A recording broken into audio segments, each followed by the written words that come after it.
Olá pessoal, tudo bem? Aqui quem fala é o professor Pedro Souza e no vídeo de hoje vamos falar algumas considerações de temporização que existem em flip-flops quando utilizado para máquinas de estado.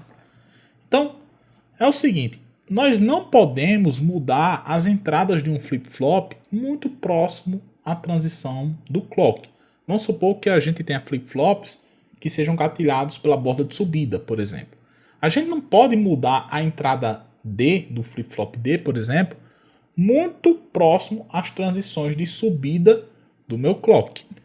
Então, nesse caso, a gente pode definir dois tempos, que a gente chama de tempo de setup e tempo de hold. Vamos começar pelo tempo de setup.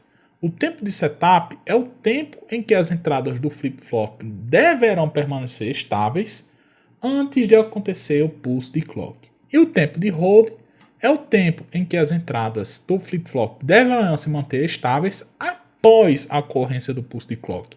Então, eu tenho que manter as entradas do flip-flop em valores estáveis, ou seja, manter o mesmo valor, um pouco de tempo antes de acontecer a borda do clock e um pouco de tempo depois da borda de clock acontecer. Então, aqui eu tenho uma figurinha, nós temos o sinal de clock, a minha entrada D.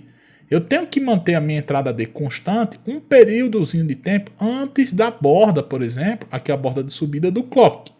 Esse tempo em que eu tenho que manter a minha entrada constante, ou seja, a minha entrada estável, antes da borda do clock, a gente chama tempo de setup. E aqui, o tempo que eu tenho que manter a minha entrada do flip-flop constante após a borda do clock, a gente chama tempo de hold.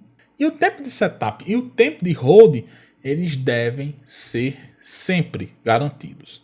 A questão é, que você pode estar perguntando, o que acontece caso eu viole o tempo de setup e o tempo de hold? Nesse caso, se você violar o tempo de setup e o tempo de hold, você pode levar a uma situação dos flip-flops que é conhecido como meta-estabilidade.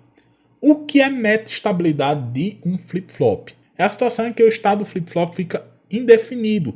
Ele fica em um valor de tensão entre o nível lógico 0 e o nível lógico 1. Você não sabe. Eventualmente, o estado do flip-flop ele se estabiliza ou no nível lógico 0 ou no nível lógico 1. Mas você não tem como saber qual deles. Então é o seguinte, para circuitos internos, nós podemos respeitar o tempo de setup e o tempo de hold muito simplesmente. É só colocar um sinal de clock com uma frequência suficiente para que as entradas dos flip-flops se estabilizem. Então, por isso que numa máquina de estados, você não pode colocar a frequência de clock a frequência que você quiser. Por exemplo, eu não posso botar uma frequência de clock de 200 MHz ao acaso. Não, eu tenho que colocar uma frequência de clock que seja o suficiente para que as entradas do meu flip-flop elas se estabilizem e principalmente que respeitem o meu tempo de setup e de hold.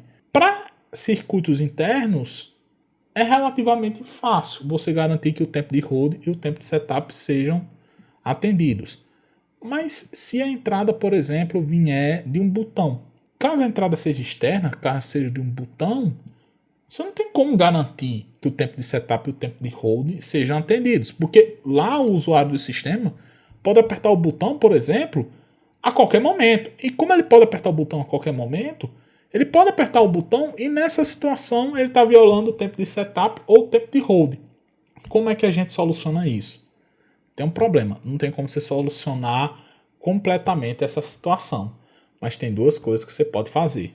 A primeira é você incluir um flip-flop que a gente chama flip-flop sincronizador. O que acontece? Você não aplica as entradas diretamente na máquina de estados. Você pega a entrada externa, por exemplo, a entrada do botão, coloca ela como entrada de um flip-flop e esse flip-flop em específico, a saída dele, aí sim vai ser a entrada para a máquina de estados. E esse flip-flop específico, que é o flip-flop sincronizador, ele vai ter que ser um flip-flop especial com o tempo de setup e o tempo de hold muito pequenos, ok? Então, se você colocar esse flip-flop sincronizador, tem como você melhorar a robustez do seu circuito, a condição de violação de setup e hold de entradas, mas não tem como você solucionar completamente. Ok, pessoal? Então por hoje nós ficamos por aqui.